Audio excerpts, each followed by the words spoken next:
North Korea या उत्तर Korea आधिकारिक रूप से कोरिया जनवादी लोकतांत्रिक गणराज्य है। पूर्वी एशिया में कोरिया प्रायद्वीप के उत्तर में बसा हुआ देश है। देश की राजधानी और उसका सबसे बड़ा शहर प्योंगयांग है। कोरिया प्रायद्वीप के 38वें समानांतर पर बनाया गया कोरियाई सैन्य विहीन क्षेत्र उत्तर कोरिया और दक्षिण कोरिया के बीच विभाजन रेखा के रूप में कार्य करता है। अमनोक नदी और तुमेन नदी उत्तर कोरिया और चीन के बीच सीमा का निर्धारण करती है। वहीं धुर उत्तर पूर्वी छोर पर तुमेन नदी की एक शाखा रूस के साथ सीमा बनाती है। 1910 में कोरिया साम्राज्य पर जापान के द्वारा कब्जा कर लिया गया था। 1945 में सेकेंड वर्ल्ड वॉर के अंत में जापानी आत्मसमर्पण के बाद कोरिया को संयुक्त राज्य और सोवियत संघ द्वारा दो क्षेत्रों में विभाजित कर दिया गया था, जहां इसके उत्तरी क्षेत्र पर सोवियत संघ तथा दक्षिण क्षेत्र पर अमेरिका द्वारा कब्जा कर लिया गया। इसके एकीकरण पर बातचीत विफल रही और 1948 में दोनों क्षेत्रों पर अलग अलग देश और सरकारें, उत्तर में socialist democratic people Republic of Korea और दक्षिण में पूंजीवादी गणराज्य कोरिया बन गयी। दोनों देश के बीच एक युद्ध भी लड़ा जा चुका है 1950 से 1953 के बीच। कोरियाई युद्ध विधि समझौते से युद्ध विराम तो हुआ,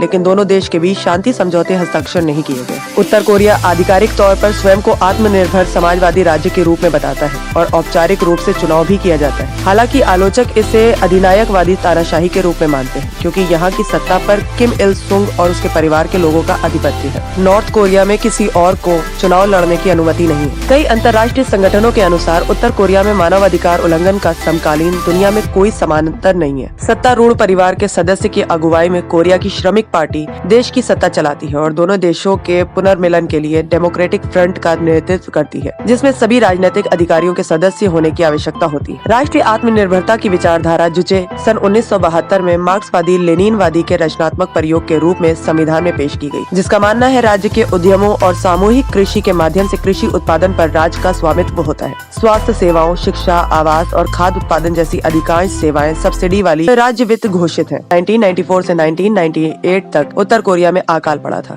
जिसके परिणाम स्वरूप 0.24 से 0.42 मिलियन लोगों की मौत हुई थी और देश अब भी खाद्य उत्पादन में संघर्ष कर रहा है। उत्तर कोरिया सोंगुन या सैन्य पहले नीति का पालन करता है। 1.21 मिलियन की इसकी सक्रिय सेना चीन, अमेरिका और भारत के बाद दुनिया में चौथी सबसे बड़ी सेनाओं में से है। नॉर्थ कोरिया एक परमाणु हथियार संपन्न देश है। उत्तर कोरिया अपने आप को एक नास्तिक देश मानता है। यहाँ पर कोई आधिकारिक पंथ भी नहीं है। नॉर्थ कोरिया के नियम और कानून इतने ज्यादा सख्त हैं कि जिन्हें जानकर आप भी हैरान रह जाएंगे। नॉर्थ कोरिया में तानाशाही के बारे में आपने बहुत कुछ सुना होगा। यहाँ लोगों पर कई नियम थोप दिए गए हैं। वहाँ के लोग अपने मन से कुछ भी नहीं करते। दरअसल यहाँ कपड़े पहनने से लेकर इंटरनेट चलाने तक कई ऐसे नियम हैं जिन्हें जानकर आप भी हैरान रह जाएंगे। देश में चुनाव होते हैं, मगर जनता के पास सिर्फ एक ही व्यक्ति को चुनने का विकल्प होता है। सन 1948 से देश पर एक ही परिवार का शासन है। ये बात भी हास्यास्पद है कि एक परिवार का शासन होने के बाद भी हर साल चुनाव होते हैं। ये चुनाव मेयर और प्रांतीय सरकार या फिर लोकल असेंबली के लिए होते हैं, जबकि वोटर्स के पास बैलेट पेपर पर सिर्फ एक ही उम्मीदवार को वोट देने का अधिकार होता है। ये दुनिया का शायद पहला देश है जहाँ पर 3 जनरेशन तक सजा का नियम है। ये देश की वो हकीकत है जिसकी आलोचना यहाँ के नागरिक भी करते हैं। अगर कोई व्यक्ति अपराध करता है तो उसके पूरे खानदान को सजा दी जाती है, जिसमें उसके दादा दादी से लेकर उसके माता पिता और उसके बच्चों को भी जेल भेज दिया जाता है। नॉर्थ कोरिया में सिर्फ 28 वेबसाइट्स को एक्सेस करने की आजादी है, तो कंप्यूटर खरीदना उससे भी बड़ा सिरदर्द है। यहाँ पर कंप्यूटर्स बहुत महंगे हैं। साथ ही अगर किसी को कंप्यूटर्स खरीदने हैं तो फिर उन्हें सरकार की मंजूरी लेनी पड़ती है। यहाँ तो कोई अपनी मर्जी से हेयर स्टाइल भी नहीं रख सकता। सरकार की तरफ से मंजूरी हासिल हेयर स्टाइल के अलावा अगर कोई हेयर स्टाइल रखी गई तो फिर उस व्यक्ति को गिरफ्तार करके जेल भेज दिया जाता है। पुरुषों के अलावा अगर महिला शादीशुदा है तो वो अपनी मर्जी से पसंदीदा हेयर स्टाइल रख सकती है, मगर कोई महिला सिंगल है तो फिर उसे अपने बाल छोटे रखने होंगे। यहाँ पर धर्म की आजादी नहीं है। नॉर्थ कोरिया ने खुद को एक नास्तिक देश घोषित किया है। ऐसे में अगर कोई भी व्यक्ति किसी धर्म का पालन करते हुए नजर आता है तो फिर उसे सीधे सजाए मौत दी जाती है।